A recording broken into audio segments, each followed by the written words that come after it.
Hi friends, ఇవాళ afternoon లంచ్లో మేము ఏం చేసామో చూడండి. వేడి వేడి రైస్,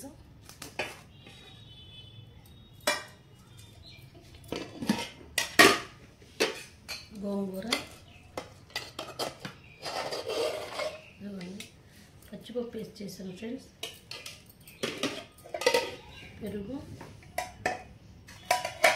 ఆమ్లెట్.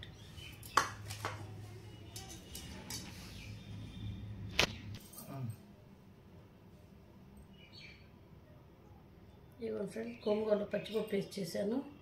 గోంగూర, టమాటా, పచ్చిపప్పు, కోడిగుడ్డు. ఇలా తింటే చాలా అంటే చాలా బాగుంటుంది.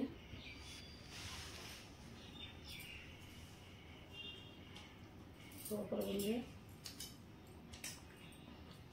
ఓకే ఫ్రెండ్స్, మీరు కూడా మీ లంచ్లో ఏం చేశారో నాకు కామెంట్ చేయండి. తప్పకుండా నా వీడియో ప్రతి ఒక్కరు చూడండి, కామెంట్ చేయండి ఫ్రెండ్స్. Okay, bye.